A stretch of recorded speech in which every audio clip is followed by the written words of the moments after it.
और अचानक वो देखती है कि पंखे के ऊपर वही कुचला हुआ चेहरा उसे दिखाई दे रहा है जो पंखे के ऊपर लटका हुआ है और एक क्रीपी स्माइल की तरह उसे देख रहा है। तो आज की जो कहानी है वो मुंबई की 16 साल की नेहा नाम की लड़की की है। एक ऐसी लड़की की कहानी जो अपने मम्मी पापा के साथ गोरे गांव में एक चौल वाली सोसाइटी में रहती थी। लेकिन उससे पहले कहूंगा कि अगर आप चैनल पर नए आए हैं तो वीडियो को कर दीजिए लाइक और चैनल को कर दीजिए सब्सक्राइब। नेहा पढ़ाई में बहुत होशियार थी और अपने स्कूल में भी टॉप करती थी।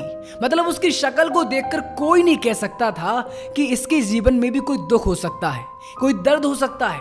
मतलब बहुत ही खुश मिजाज लड़की। लेकिन उसके भी लाइफ में एक दुख था, एक तकलीफ थी।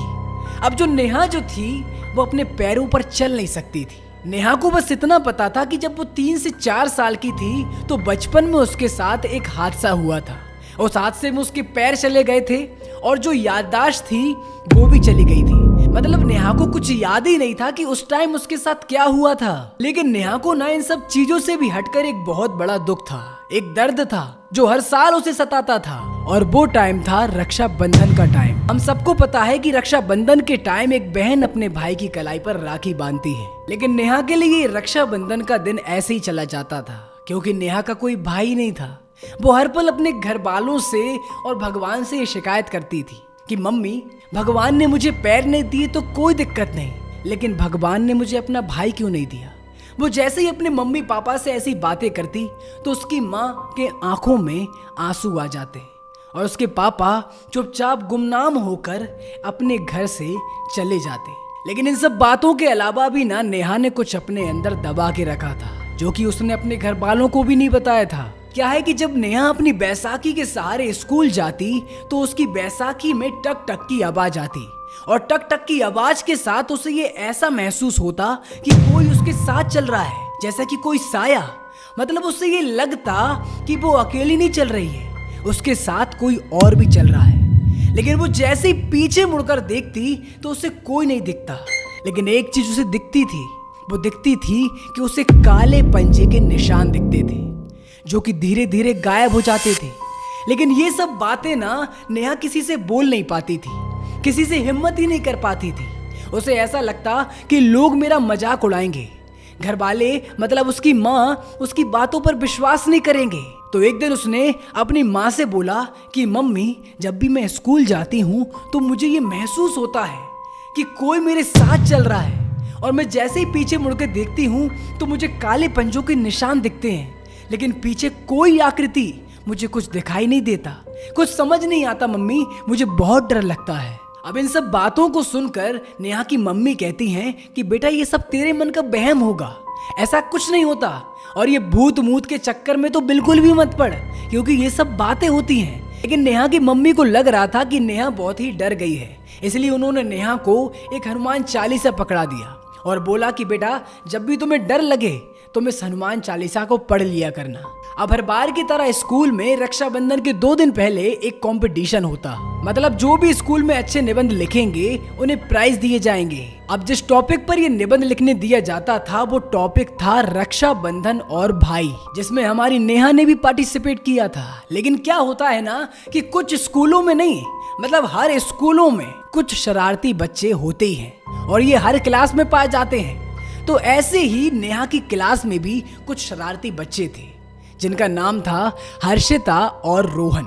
अब जब नेहा पेपर पर रक्षाबंधन और भाई के ऊपर लिख रही थी तो वो अचानक नोटिस करती है कि लिखते लिखते उसके पेपर पर उसे एक लड़के का कुचला हुआ चेहरा दिखाई देता है, जिसे देखकर नेहा बहुत डर जाती है और पूरी क्लास में ही चिल्ला देती है। तभी हर्षिता बोलती है कि नेहा, क्या हो गया, भूत दिख गया क्या?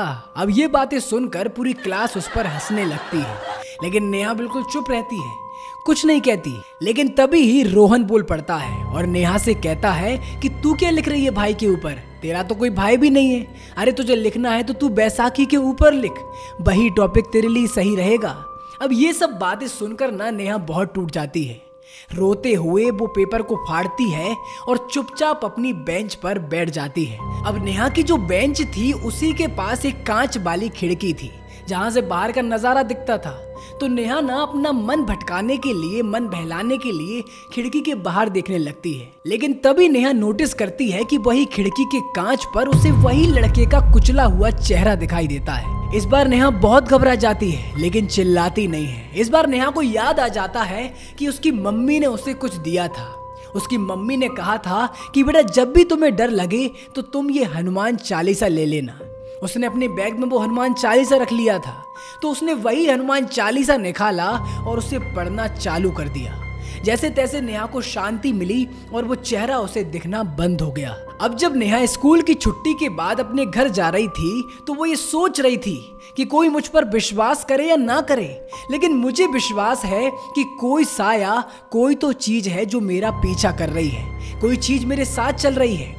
क्योंकि ये चीज वो बहुत अच्छे से नोटिस कर रही थी कि जब वो पीछे मुड़ के देखती है तो उसे कोई दिखाई नहीं देता, लेकिन उसे दिखाई देते हैं वो काले पंजे, जिससे उसका जो शक था वो यकीन में बदल रहा था कि कोई माने या ना माने, लेकिन कोई मेरा पीछा करता है।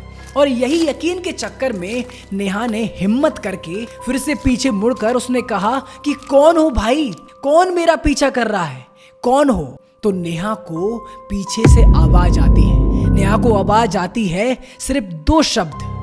वो 2 शब्द थे नेहा से बोलने वाले। नेहा को सुनाई देते हैं कि अनुज मुक्ति, अनुज मुक्ति। नेहा जैसे ही इन शब्दों को सुनती है, नेहा और घबरा जाती है और डर जाती है। वो चुपचाप फिर से अपना बैग निकालती है और बैग में से हनुमान चालीसा निकाल कर फिर से पढ़ते पढ़ते अपने घर आ जाती है। अब नेहा ने स्कूल से आकर भी खाना नहीं खाया और चुपचाप अपने कमरे में दोपहर से लेकर रात तक सोती रही। लेकिन रात को अचानक नेहा की एक आवाज से नींद खुलती है। नेहा को एक अजीब सी आवाज आती है और अचानक वो देखती है कि पंखे के ऊपर वही कुचला हुआ चेहरा उसे दिखाई दे रहा है, जो पंखे के ऊपर लटका हुआ है और एक क्रीपी स्माइल की तरह उसे देख रहा है। नेहा को समझ नहीं आ रहा था कि वो करे तो करे क्या, क्योंकि जो चीज वो बाहर फेस कर रही थी वही चीज उसके घर में भी आ चुकी थी। और सबसे बड़ा दुख तो उसे इस बात का हो रहा था कि कोई उसकी बातों पर विश्वास नहीं कर रहा था। लेकिन उस रात तो नेहा घबराती और रोती हुई चादर ओढ़कर सो गई। अब अगले दिन नेहा फिर स्कूल गई, क्लास में पहुंची। तभी सर नेहा से कहते हैं कि नेहा तुम एक काम करो, मैं थोड़ा प्रिंसिपल सर के पास से आता हूँ, तब तक तुम क्लास की मॉनिटरिंग करो। तुम देखना कि कौन बच्चा ऊधम कर रहा है और कौन नहीं। जो भी बच्चा ऊधम करता दिखे उसका तुम नाम लिख लेना ब्लैक बोर्ड पर, बाकी मैं सब देख लूंगा आकर। तो क्लास से सर के जाते ही रोहन और हर्षिता अपनी गैंग के साथ क्लास में शोर मचाने लगते हैं। नेहा उनसे बोलती भी है कि तुम शोर मत करो, नहीं तो मैं तुम्हारा नाम लिख लूंगी।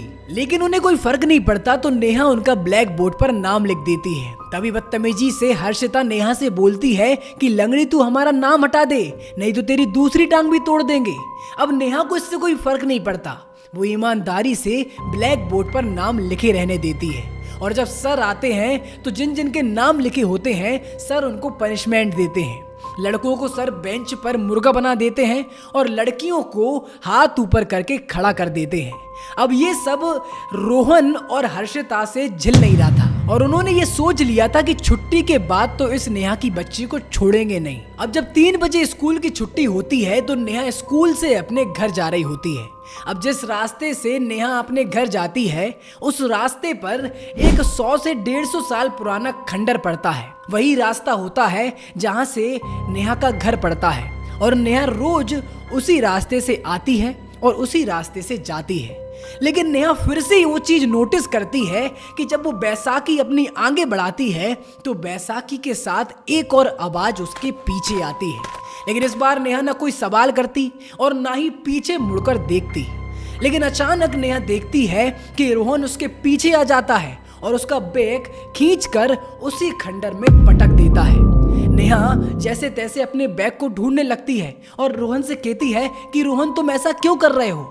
लेकिन तभी देखती है नेहा कि हर्षिता पीछे से आ गई है और हर्षिता उसकी जो बैसाखी होती है बैसाखी में लात मार देती है। अब जैसे ही नेहा जमीन पर गिर जाती है तो हर्षिता उसकी बैसाखी उठाकर उसी खंडर के पास ले जाती है और उस खंडर के पास एक बड़ा सा गड्ढा होता है उसमें पानी भरा होता है। उसी पानी में हर्षिता उसकी बैसाखी फेंक देती है। अब जब नेहा अपनी बैसाखी को उठाने के लिए घिसटते घिसटते उस गड्ढे के पास पहुंचती है तो हर्षिता और रोहन उसी गड्ढे में नेहा को धक्का दे देते हैं और नेहा उसी पानी भरे गड्ढे में डूबने लगती है। अब नेहा को ऐसे देखकर रोहन और हर्षिता हंस रहे थे, लेकिन उन्हें समझ नहीं आ रहा था कि वो कितनी बड़ी गलती करने जा रहे हैं।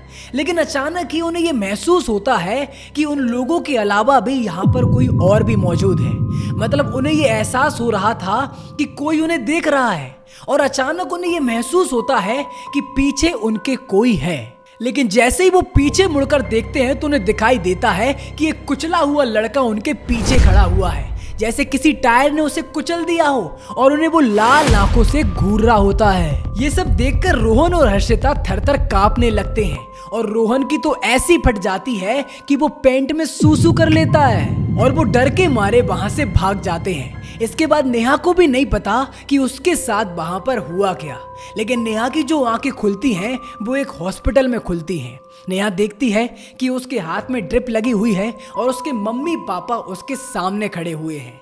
लेकिन नेहा तभी देखती है कि उसके मम्मी पापा के बगल में वही साया, वही कुचला हुआ चेहरा, वही कुचला हुआ शरीर वहीं पास में खड़ा हुआ है। अब तभी नेहा डर के मारे जोर जोर से चिल्लाने लगती है और उस कुचले हुए चेहरे तरफ अपने हाथों से इशारा करती है। तभी उसकी माँ कहती है कि नेहा बताओ क्या हुआ तुम्हें, तुम क्यों इतना डर रही हो, तुम्हें क्या दिख रहा है। और तभी नेहा अपनी मम्मी से कहती है कि मम्मी मुझे आपके पास एक लड़का दिख रहा है जो मुझे हर वक्त दिखता है और उसका चेहरा कुचला हुआ होता है और वो अपना नाम अनुज बताता है। अब जैसे ही नेहा की बात उसके मम्मी पापा सुनते हैं तो उनके पसीने छूट जाते हैं, उनके रोंगटे खड़े होने लगते हैं और वो नेहा से रोते रोते कहते हैं कि नेहा तुम्हें जो दिखाई दे रहा है वो कोई और नहीं, वो तुम्हारा खुद का सगा अपना बड़ा भाई है। अब नेहा जैसे ही उनकी बातें सुनती है तो नेहा का थोड़ी देर के लिए दिमाग चकरा जाता है और वो पूछती है अपने मम्मी पापा से कि मम्मी पापा आप कहना क्या चाहते हो। अब नेहा की माँ बताती है कि रक्षाबंधन का टाइम था और तुम दोनों भाई बहन मार्केट से राखी खरीद कर अपने घर आ रहे थे, लेकिन सामने से ट्रक आ गया और अनुज ने तेरी जान तो बचा ली लेकिन वो खुद की जान बचा नहीं पाया। उस एक्सीडेंट में तेरा एक पैर और तेरी याददाश्त चली गई, जिसकी वजह से हमने तुझसे कभी इस बारे में जिक्र नहीं किया। अब मम्मी की इन बातों को सुनकर नेहा की आंखों में आंसू आ गए और उसके मम्मी पापा को और नेहा को समझ आ गया कि उसे बचाने वाला कोई और नहीं, उनका खुद का सगा भाई है। नेहा आज भी उस बैसाखी के सहारे चलती है और नेहा को अपने पीछे वो पंजों के निशान भी दिखते हैं, लेकिन नेहा अब डरती नहीं है क्योंकि नेहा अब जानती है कि वो पंजों के निशान किसी और के नहीं, वो खुद उसके भाई के हैं जो उसकी रक्षा करता है। और पूरे स्कूल में भी ये बात फैल चुकी है कि भैया नेहा से पंगा मत लेना क्योंकि नेहा के साथ कोई अदृश्य शक्ति चलती है। तो कैसी लगी आपको स्टोरी कमेंट में मुझे जरूर बताना और लाइक सब्सक्राइब करना मत भूलना। तो भैया मिलते हैं अगले एपिसोड में, तब तक के लिए टाटा।